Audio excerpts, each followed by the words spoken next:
नमस्कार साथियों, सुबह। आज कक्षा 6 मल्हार एनसीईआरटी की पुस्तक का चौथा पाठ हार की जीत, जिसे सुदर्शन जी ने लिखा है, आपके लिए लेकर आई हूँ। इस कहानी के एमसीक्यूज, सीवीक्यूज और हॉट्स हम देखने वाले हैं। चित्रात्मक व्याख्या भी देखेंगे, सार देखेंगे, कॉमिक्स पढ़ेंगे, माइंड मैप पढ़ेंगे इस पाठ का, और भी बहुत कुछ। वीणामणि चैनल पर अंत तक बने रहिए। इस वीडियो में आखिर तक देखिएगा, ठीक है। पूरा चैप्टर आपको स्पष्ट हो जाएगा। बेल आइकन दबाकर वीणामणि चैनल की अगली सूचना सुरक्षित करें।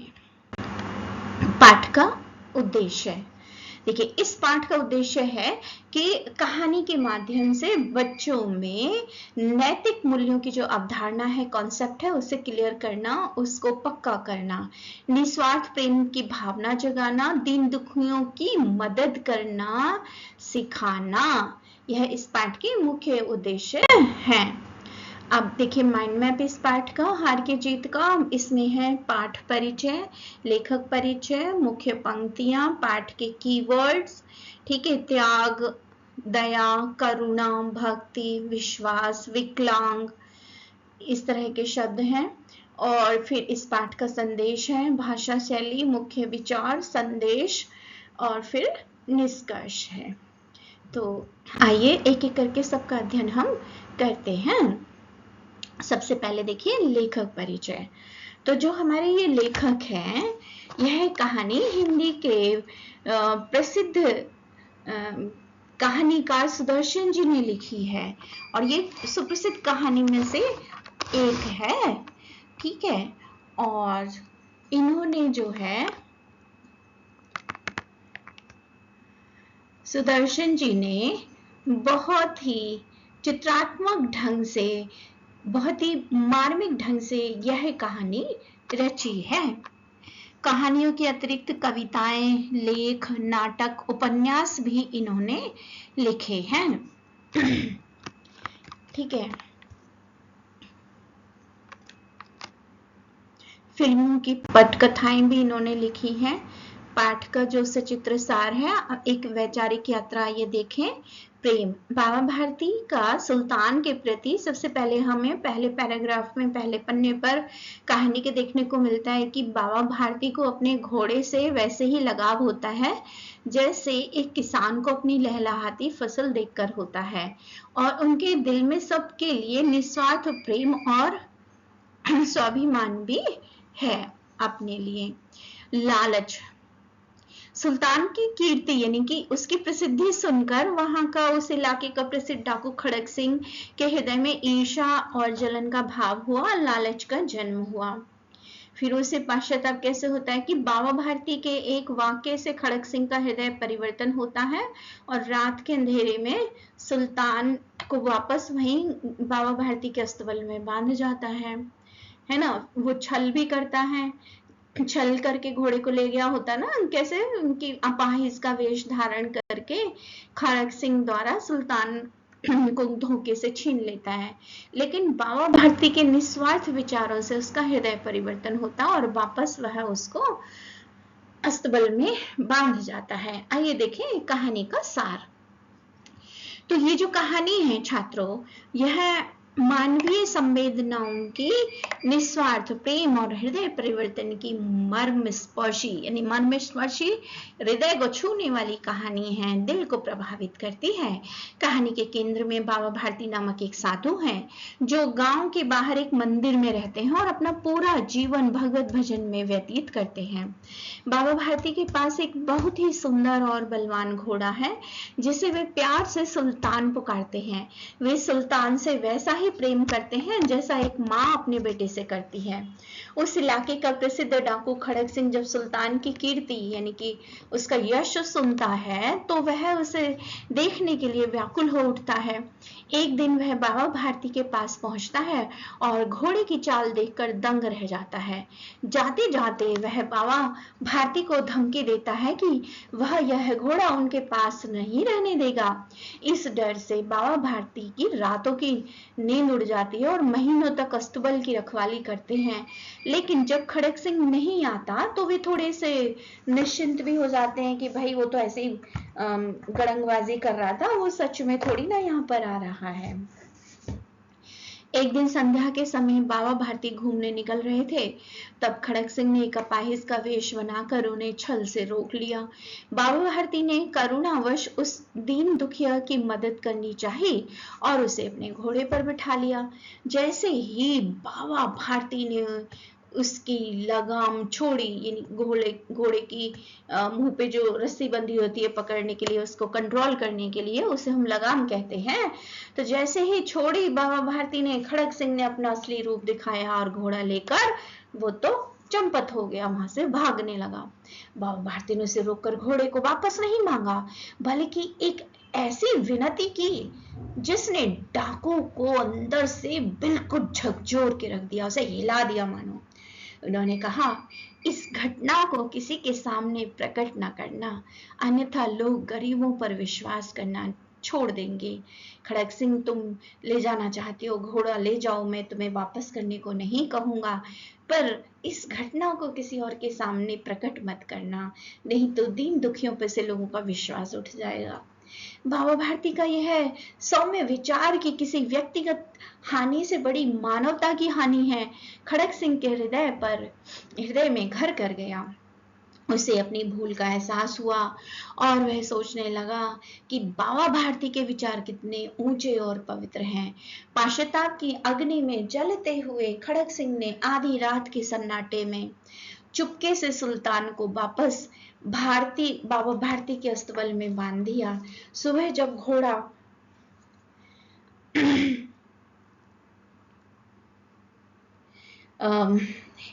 हिनहिनाने लगा, तो जब उसकी आवाज सुनी तो वो तो खुशी से झूम उठे और उसे गले से लगाकर रोने लगे।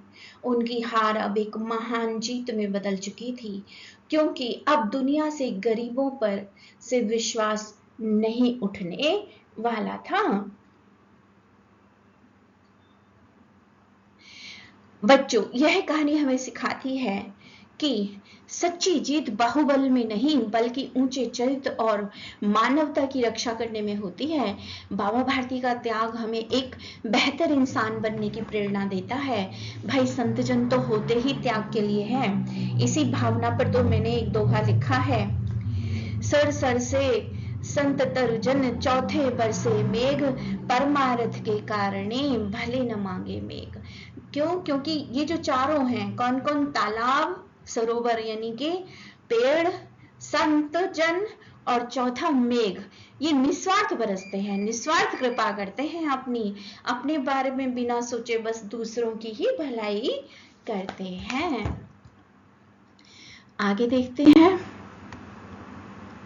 ये देखिए, बाबा भारती का घोड़ा देख कैसे उसके हृदय पे सांप लौटता है, ईर्ष्या का जलन होती है। बाबा भारती के सामने जो वो कंगला का वेश बनाकर आता है, तो बिना ये सोचे कि ये कोई दीन दुखी के वेश में कोई कपटी डाकू हो सकता है, उन्होंने तो उसकी मदद करनी चाहिए। आओ, मैं तुम्हारी मदद करता हूँ, तुमको गांव तक छोड़ देता हूँ। वो दुर्गा दत्त वैद्य का नाम लेता है ना अपाहिज कंगला, कि मुझे वहां जाना है। फिर बाबा भारती सुल्तान को अंत में कैसे गले लगाते हैं, और इस बात का संतोष उनका दिल में घोड़े के मिलने से ज्यादा था, खुशी ज्यादा थी कि अब कोई भी गरीबों की मदद करने से मुंह नहीं मोड़ेगा। पात्र चित्रण देखिए, 3 दृष्टिकोण इस कहानी से उभरते हैं। मैं इसकी कॉमिक्स भी आपके सामने लेकर आऊंगी वीणावादिनी ऑफिशियल अपने चैनल पर, प्लीज उसे भी आप सब्सक्राइब कर लीजिएगा, क्योंकि वहां आपको कॉमिक्स पाठों की मिलेंगी और एक्सप्लेनर्स मिलेंगे। 8 मिनट और 10 मिनट के ये जो कॉमिक्स और एक्सप्लेनर होंगे, इनमें आप पूरा पाठ देखेंगे, उनकी व्याख्या भी देखेंगे और पाठ को आसान तरीके से समझ सकते हैं। Subscribe please Veenavadini official. तो इसमें कहानी के जो 3 पात्र हैं प्रमुख, बाबा भारती, खड़क सिंह और सुल्तान घोड़ा है। तो बाबा भारती की विशेषताएं क्या है, उसका स्वभाव क्या है? दयालु है, निस्वार्थ है, मानवतावादी है, संत हृदय है, अपने से पहले दूसरों के लिए सोचते हैं, त्याग करुणा के भंडार हैं। उनकी कमजोरी और शक्ति क्या है। सुल्तान के प्रति गहरा मोह उनकी कमजोरी है, जो अंततः लोक कल्याण की भावना में बदल जाता है। ठीक है, जीव जंतुओं से स्नेह सच्चा प्रेम जो करते हैं वो डरते भी नहीं हैं। ठीक है, कमजोरी वैसी कमजोरी नहीं है कि कोई उन्हें कंट्रोल कर लेगा घोड़े के कारण। मूल स्वभाव शक्तिशाली क्रूर स्वार्थी कौन है हमारा अगला मुख्य नायक कहानी का, खड़क सिंह। इसे हम खलनायक भी कह सकते हैं, नायक भी कह सकते हैं, क्योंकि कहानी के शुरू में तो ये खलनायक ही करता है, दुष्टता का परिचय देता है, लेकिन कहानी के अंत में जब हृदय परिवर्तन हो जाता है, घोड़ा वापस कर देता है, तब पता चलता है कि उसके हृदय में भी मानवता सज्जनता प्रकट हो चुकी है बाबा भारती के विचारों के कारण। राइट, उसकी कमजोरी शक्ति क्या है, अच्छाई और पवित्र विचारों के प्रति संवेदनशील है, पश्चाताप करने का साहस उसमें है, अपनी गलती स्वीकार करने का दम उसमें है। अब आइए हमारा मेन तीसरा पात्र घोड़ा है, सफेद घोड़ा है, वह सुंदर बलवान है, वफादार है, ताकतवर है। कथानक में भूमिका, कहानी का केंद्र बिंदु, भौतिक संपत्ति और आध्यात्मिक परीक्षा का प्रतीक। वैचारिक विश्लेषण देखिए, व्यक्तिगत संपत्ति का मोह, सुल्तान के प्रति असीम प्रेम, में सुल्तान के बिना नहीं रह सकूंगा, कौन कहता है ये। सार्वजनिक विश्वास और मानवता, गरीबों के प्रति समाज का विश्वास, बाबा भारती ने अपने सबसे प्रिय घोड़े को खोने का दुख सह लिया, लेकिन मानवता और गरीबों पर विश्वास को हारने नहीं दिया, यही उनकी हार की जीत थी, मतलब हार के भी जीत गए थे। हारे कैसे कि छल से खड़क से उनका घोड़ा छीन ले जाता है, वे उसकी रक्षा नहीं कर पाए शुरू में, लेकिन अपने विचारों से जब उस डाकू का हृदय परिवर्तन कर देता है और वह खुद ही घोड़ा वापस कर देता है, तब वह हार कर भी जीत गए अच्छाई के कारण। तो ये कहानी हमें बुराई पर अच्छाई की जीत का संदेश भी देती है। आप देखिए बहुविकल्पी प्रश्न, सुल्तान के छीने जाने का बाबा भारती पर क्या प्रभाव हुआ। बाबा भारती के मन से चोरी का डर समाप्त हो गया, बाबा भारती ने गरीबों की सहायता करना बंद कर दिया, या बाबा भारती ने द्वार बंद कर ना छोड़ दिया, बाबा भारती असावधान हो गए। तो देखिए बाबा भारती थोड़ा जो है असावधान भी हो गए और उनके मन से चोरी का डर भी समाप्त हो गया, क्योंकि जो उनकी प्रिय चीज थी वो तो जा चुकी थी। बाबा भारती भी मनुष्य ही थे। इस कथन के समर्थन में लेखक ने कौन सा तर्क दिया, तो बाबा भारती ने डाकू को घमंड से घोड़ा दिखाया, है ना। बाबा भारती घोड़े की प्रशंसा दूसरे से सुनने के लिए व्याकुल थे। बाबा भारती को घोड़ा से अत्यधिक लगाव और मोह था। बाबा भारती हर पल घोड़े की रखवाली करते थे, तो बी उत्तर सही है। बाबा भारती भी मनुष्य थे, उनके घोड़े की प्रशंसा उनको सुनना अच्छा लगता था, क्योंकि वो उसकी रखवाली देखभाल अच्छे से करते थे। तो जब कोई तारीफ करता था, प्रशंसा करता था, तो वो सुनने में उनको अच्छा लगता था। हम सब मनुष्य हैं, हम सबको तारीफ सुनना अच्छा लगता है। आप देखिए सोच विचार के लिए, दोनों के आंसुओं का उस भूमि की मिट्टी पर परस्पर मेल हो गया। खड़क सिंह के आंसू पश्चाताप के थे, रात के तीसरे पहर में छल से जीती हुई वस्तु को लौटाते समय ग्लानि और आत्म सुधार के आंसू उसकी आंखों में थे। दूसरी तरफ बाबा भारती के आंसू कैसे थे, आनंद और कृतज्ञता के। सुबह होने पर अपने खोए हुए प्रेम सुल्तान को और मानवता की जीत को देखकर उनके खुशी के आंसू निकले। अभ्यास कर मेरी समझ से ये देखिएगा, आपको यहाँ पर तर्क पढ़ के उनका अध्ययन करना है। राइट, शीर्षक संबंधी प्रश्न कि सुदर्शन जी ने इस कहानी का नाम हार की जीत क्यों रखा होगा, और अपने उत्तर का कारण भी लिखिए। तो भाई लेखक सुदर्शन जी ने इस कहानी का नाम हार की जीत इसलिए रखा क्योंकि अंत में बाबा भारती की हार उनकी नैतिक और चारित्रिक जीत में बदल जाती है। जब खड़क सिंह छल से घोड़ा ले गया तो वह बाबा भारती की एक व्यक्तिगत हार थी, परंतु बाबा भारती के महान विचारों और मानवता की रक्षा के अनुरोध ने डाकू का हृदय बदल दिया। उसने स्वयं आकर घोड़ा वापस कर दिया और एक साधु के ऊंचे विचारों ने डाकू की बुराई को हरा दिया। इसलिए यह शीर्षक पूर्णतः सार्थक है। यदि आपको इस कहानी को कोई अन्य नाम देना हो तो क्या नाम देंगे और क्यों? यदि मुझे इस कहानी को कोई अन्य नाम देना हो तो मैं इसे हृदय परिवर्तन या मानवता की रक्षा नाम दूंगी। इसका कारण यह है कि बाबा भारती के शब्दों ने एक पत्थर दिल डाकू को पश्चाताप के आंसू बहाने पर मजबूर कर दिया और उसे अपनी गलती का एहसास कराया। साथ ही बाबा भारती का मुख्य उद्देश्य अपने घोड़े को पाना नहीं, बल्कि गरीबों के प्रति लोगों के विश्वास को बचाना था। बाबा भारती ने डाकू खड़क सिंह से कौन सा वचन लिया? तो बाबा भारती ने डाकू खड़क सिंह से यह वचन लिया कि वह इस छल कपट वाली घटना को किसी के सामने प्रकट नहीं करेगा। उन्होंने खड़क सिंह से कहा, यदि लोगों को इस घटना का पता चला कि किसी ने अपाहिज बनकर धोखा दिया है, तो दुनिया से गरीबों और दीन दुखियों पर से विश्वास उठ जाएगा। वे नहीं चाहते थे कि उनके व्यक्तिगत हानि के कारण समाज में परोपकार की भावना खत्म हो जाए। अब पंक्तियों पे चर्चा। भगवत वचन से जो समय बचता वह घोड़े को अर्पण हो जाता। तो इसका अर्थ क्या हुआ भाई? इसका अर्थ है कि बाबा भारती एक साधु थे और उनका अधिकांश समय ईश्वर की भक्ति में बीतता था, भजन कीर्तन में, परंतु पूजा से जो भी समय बचता वह अपने घोड़े की देखभाल में उसे लगा देते, उसकी सेवा निस्वार्थ भाव से करते। यह उनके गहरे प्रेम को, सेवा भाव को दर्शाता है। अब उसे वे अपने हाथ से दाना भी खिलाते, पानी पिलाते, देखरेख करते। ठीक है। अब बाबा ने घोड़ा दिखाया घमंड से, खड़ग सिंह ने घोड़ा देखा आश्चर्य से। तो ये दोनों विपरीत भावों का वर्णन है। बाबा भारती को अपने घोड़े की सुंदरता और शक्ति पर बड़ा गर्व था, इसलिए उन्होंने थोड़े घमंड, गौरव, प्राइड के साथ उस डाकू को घोड़ा दिखाया। और यही खड़ग सिंह ने जब सुल्तान को देखा तो वह उसकी अद्भुत चाल और बनावट देखकर आश्चर्य में पड़ गया। तो उसने इतना शानदार घोड़ा पहले तो देखा नहीं था, और जब उसने इतना शानदार घोड़ा देखा तो वह उसकी नजर में वह बहुत ही अद्भुत था, आश्चर्य से वह भर गया। अगली पंक्ति तीसरी, वह डाकू था और जो वस्तु उसे पसंद आ जाए उस पर अपने अधिकार समझता था। भाई डाकू दुष्ट स्वभाव का था, व्यक्तिगत ज्यादा होता था वह। तो जो चीज उसे पसंद आ जाती थी, अपनी शक्ति के दम पर, बाहुबल के दम पर वह चाहता था कि वह चीज उसकी हो जाए, है ना। बाहुबली था। नैतिकता, किसी की भावनाओं का महत्व उसके लिए नहीं था, वह केवल अपनी इच्छाओं और बाहुबल को ही प्रधान मानता था। बाबा भारती ने निकट जाकर उसकी और पैनी ऐसी आंखों से देखा जैसे बकरा कसाई की ओर देखता है, और कहा, यह घोड़ा अब तुम्हारा हो चुका है।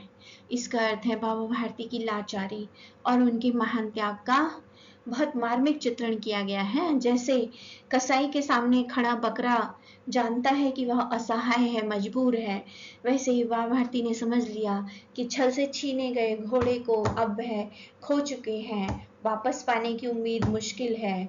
तो उन्होंने भारी मन से सुल्तान को खड़ग सिंह को सौंप दिया, लेकिन उनके मन में घोड़े जैसे ज्यादा मानवता की रक्षा की चिंता थी। ठीक है। उनके पांव अस्तबल की ओर मुड़े, परंतु फाटक पर पहुंचकर उनको अपनी भूल प्रतीत हुई। सुल्तान के चले जाने के बाद बाबा भारती बहुत दुखी थे। अगली सुबह वे अपनी पुरानी आदतवश होकर अनजाने में ही अस्तबल की तरफ चले गए, लेकिन जैसे ही वे फाटक पर पहुंचे, उन्होंने अचानक उन्हें याद आया कि सुल्तान तो अब वहां है ही नहीं। यह पंक्ति उनकी गहरी पीड़ा, विवशता को बयान करती है। फिर ये सोच विचार दोनों के आंसू का ये मैं आपको समझा चुकी हूँ। सोच विचार के प्रश्न, फिर ये दिनचर्या बाबा भारती और आपकी, ये आपकी सोच के प्रश्न हैं सिविक्यूज में। फिर चर्चा और विचार के प्रश्न हैं, कैसे कैसे पात्र, बड़ा इंटरेस्टिंग सा है। आपको इसमें वन वर्ड भरना है। आपकी बुक में पाठांत अभ्यास में आया है बाबा भारती। तो बाबा भारती के लिए आप क्या विशेषण शब्द दे सकते हैं? जैसे एक उदाहरण के तौर पे है दयालु, तो मैं उनके लिए देना चाहूंगी करुणावान, जैसे धैर्यशील, साहसी, संत हृदय, है ना, मानवतावादी। उधर डाकू खड़ग सिंह बाहुबली है, क्रूर है, नासमझ है, अत्याचारी है, लेकिन बाद में उसका हृदय परिवर्तन हो जाता है, तो इसलिए हम इसे संवेदनशील भी कह सकते हैं। उधर सुल्तान घोड़ा कैसा है? सुंदर है, बलवान है, ताकतवर है, सफेद रंग का है और अपने स्वामी की आज्ञा का पालन करने वाला है। बांका है जैसे कि, और यहाँ से हम हेल्प ले सकते हैं। यहाँ मैंने उत्तर विस्तार से दिए हुए हैं। मान लीजिए है कहानी सुल्तान सुना रहा है, तब कहानी कैसे आगे बढ़ती? स्वयं को सुल्तान के स्थान पर रखकर कहानी बनाइए। ये आपको खुद रखना है, खुद विचार अपने गूंथने हैं निबंध में। मैं आपको बस एक हेल्प कर रही हूँ। उदाहरण के तौर पर अगर मेरी अध्यापिका ने मुझे कहा होता ये प्रश्न, तो मैं कैसे देती? मेरा नाम सुल्तान है, मैं एक बहुत ही भाग्यशाली घोड़ा हूँ जिसे बाबा भारती जैसे दयालु स्वामी मिला। बाबा मुझे अपनी संतान की तरह प्यार करते थे और रोज शाम को मेरी पीठ पर बैठकर हवा से बातें करते थे। एक दिन एक भयानक डाकू खड़क सिंह मुझे देखने आया और उसने मुझे पाने का निश्चय कर लिया। उसने बाबा को धोखा देकर मुझे छीन लिया। मैं खड़क सिंह के साथ जा तो रहा था, लेकिन मेरा मन अपने स्वामी के पास ही था। जब बाबा ने डाकू से कहा कि इस घटना को किसी से मत बताना, तो गरीबों पर से विश्वास ना उठे, तो मैं समझ गया कि मेरे बाबा कितने महान हैं। खड़क सिंह का हृदय भी बदल गया। उसने चुपचाप मुझे वापस अस्तबल में पहुंचा दिया। जब बाबा ने मुझे गले लगाया तो मुझे लगा कि मैं दुनिया का सबसे खुशनसीब घोड़ा हूँ। मन के भाव के उत्तर हैं ये। फिर एक पाठ में आई विलोम शब्द समानार्थी शब्द हैं, कहीं नहीं मिलेंगे आपको, हमने छांट के दिए हैं, इम्पोर्टेंट है। फिर CVQs है, पाठ पर आधारित योग्यता वाले प्रश्न। CVQs आजकल ये परीक्षा में पूछे जा रहे हैं। फिर एक RTC संदर्भ सहित प्रश्नोत्तर की, है ना? ठीक है, इसको पढ़िए, अध्ययन करिए इसका, इसके उत्तर भी यहाँ पर दिए हुए हैं।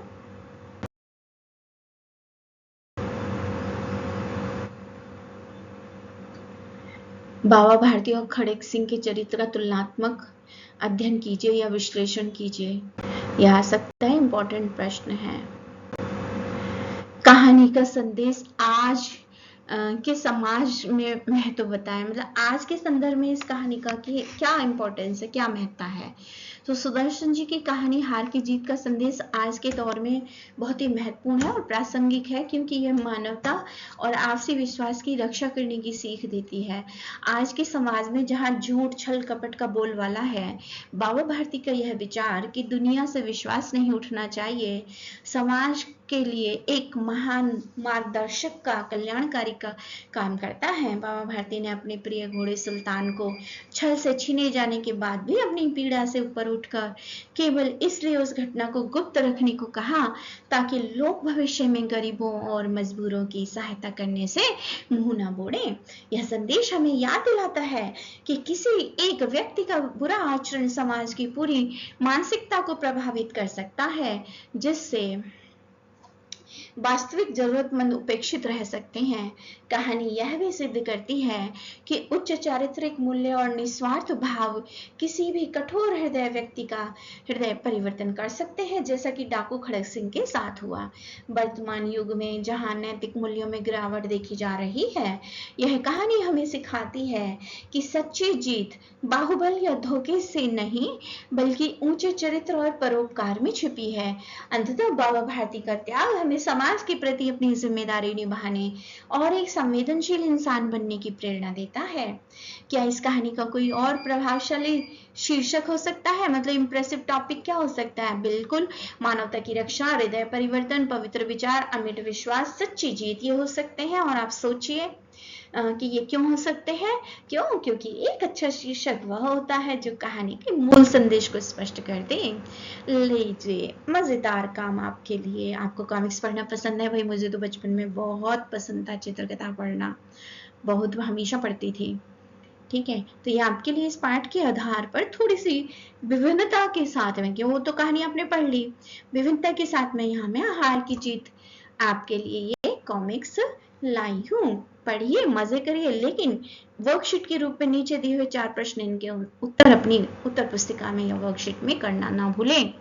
फिर एक कॉमिक्स आप रचो ऐसे ही, हार की जीत। यहाँ पर ये 2 मित्र हैं, फिर वे खेल रहे हैं और बताइए कि इनकी हार की जीत इन खिलाड़ियों में से किसकी और क्यों, कैसे हुई।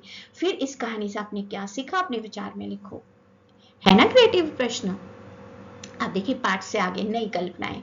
सुल्तान की कहानी, मान लीजिए कि यह कहानी सुल्तान सुना रहा है। मेरा नाम सुल्तान है, मैं एक घोड़ा हूँ, मेरे स्वामी मुझे अपने बच्चों की तरह प्रेम करते थे। अभी मैंने सुनाया ना एक उदाहरण, अब इसे आप खुद लिखो। पर्यायवाची शब्द घोड़ा, मंदिर, माँ, डाकू जैसे कि आए हैं। डाकू का दस्यु लुटेरा, माँ जननी माता, मंदिर देवालय धाम, अश्व है। इस पाठ के इंपॉर्टेंट हैं। फिर इस पाठ के कीवर्ड कौन से हैं? अर्पण, खरहरा, असबाब, मिथ्या, प्रतीक्षण, कष्ट। ये इस पाठ के कीवर्ड हैं, इनके बिना आप उत्तर नहीं लिख सकते। मुहावरे जो पाठ में आए हैं, ठीक है। लट्टू होना, हृदय पर सांप लौटना, ईर्ष्या से जलना।